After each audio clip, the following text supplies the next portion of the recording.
It's the middle of the night. You wake up in a Roman city 2,000 years ago, and your stomach is not happy. So you shuffle down the street to the public toilet. You sit down on a long stone bench, over a hole, next to a dozen complete strangers, all doing exactly what you're doing. Nobody has a phone. Nobody has a magazine. And when you're finished, there's no roll of soft paper waiting for you. Instead, there's a sponge on a stick. That everyone shares. Welcome to one of the most universal, most avoided questions in human history.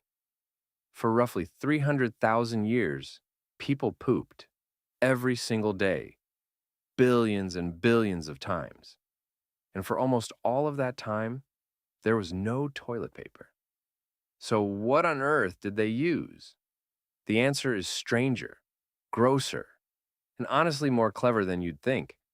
And it ends with something in your bathroom right now that is shockingly, absurdly new. Let's start with the fact that reframes this whole story. Toilet paper, the soft roll you probably use today without a single thought, is one of the most recent inventions in this entire video. For more than 99% of human history, nobody wiped with paper, which means every ancestor you have, going back thousands of generations, solved this problem some other way. And what they used tells you almost everything about where and how they lived. Go back to the very beginning, to hunter-gatherers, and the answer is simple. You used whatever was around you. Forest. You grabbed leaves or a handful of moss, which is honestly soft, absorbent, and not a bad option.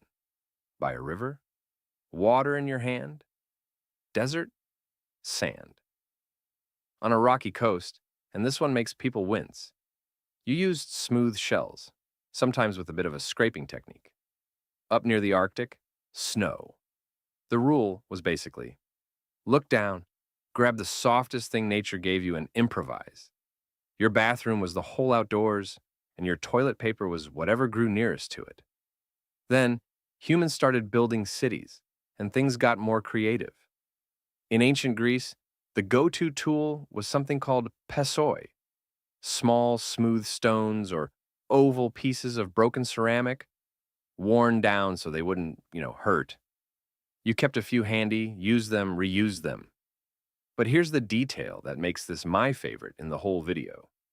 Archaeologists have found Greek pottery shards called ostraca, with the names of specific people scratched into them. And the theory is that some Greeks would write the name of someone they hated onto a piece of pottery and then wipe with it. It was the pettiest revenge in the ancient world. That same word, ostraca, is where we get ostracize, to cast someone out. The Greeks were, in a very literal sense, wiping their enemies out of their lives. But no civilization is more famous for its bathrooms than Rome. And the Romans, who built aqueducts and sewers and heated floors, gave the world an invention that's somehow both impressive and deeply upsetting. It was called the tersorium, or the xylospongium.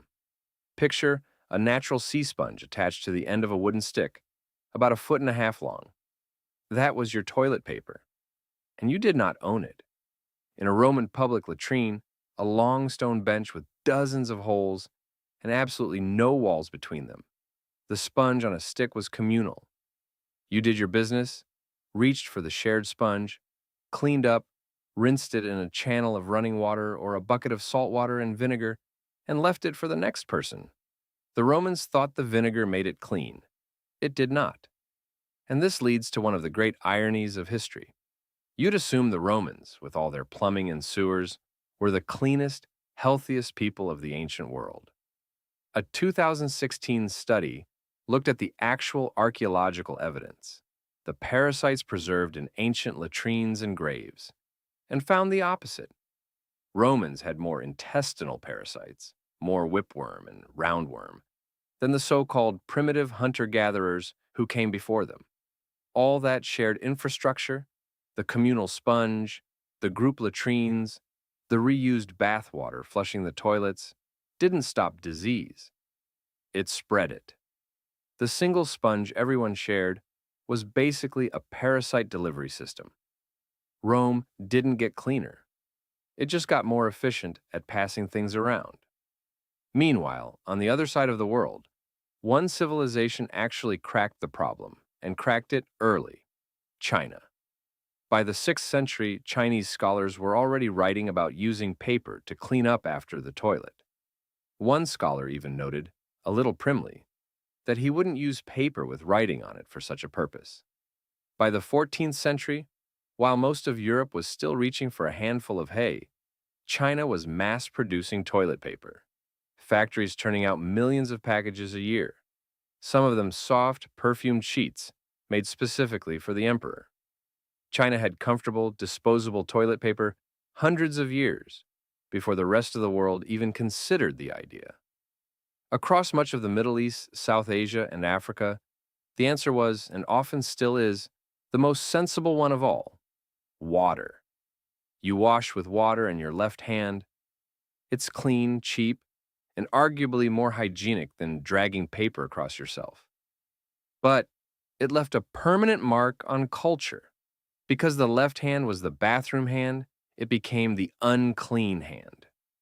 To this day, across huge parts of the world, you eat with your right hand, greet with your right hand, give and receive with your right hand. An entire set of social rules, still followed by billions of people, grew out of the simple question of which hand you used in the bathroom.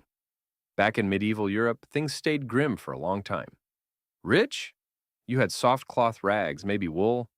A peasant? You were back to moss, hay, straw, and leaves, the exact same toolkit as your Stone Age ancestors. And even in early America, long after paper existed, most people didn't waste it on their backsides. They used corn cobs. Later, when mail-order catalogs showed up, the thick, soft pages of the Sears catalog and the Old Farmer's Almanac became the bathroom paper of choice. The almanac was even printed with a hole in the corner, so you could hang it on a nail in the outhouse. Those pages weren't valued for the reading. They were valued for the wiping. So, when did the soft roll finally arrive? Astonishingly late. The first commercially packaged toilet paper in the Western world didn't appear until 1857, when a man named Joseph Gaetti started selling flat sheets of medicated paper soaked in aloe, marketed, believe it or not, as a cure for hemorrhoids. He was so proud of it, he had his name watermarked onto every single sheet. And the roll, the actual roll, on a cardboard tube with little perforations so you can tear off one square at a time, wasn't patented until 1871, which means the modern bathroom experience you think of as basic and timeless is younger than the telephone. Your great-great-grandparents may well have grown up wiping with a corn cob or a page of last year's almanac. If you love the strange, hidden history behind the everyday things you never think about, subscribe, because I go deep on stuff like this every single week. Because here's what to remember the next time you reach for that roll without a second thought. For 300,000 years, human beings face this exact moment, every single day, and every single one of them figured something out. A leaf, a stone, a shell, a shared sponge, a handful of water. The roll sitting next to you is not normal. It's a tiny, soft, brand new luxury, resting on top of a mountain of moss, pottery, corn cobs, and improvisation that stretches all the way back to the beginning of our species. You might just be the first human in 300,000 years who gets to not think about it. So maybe, this once, appreciate the roll.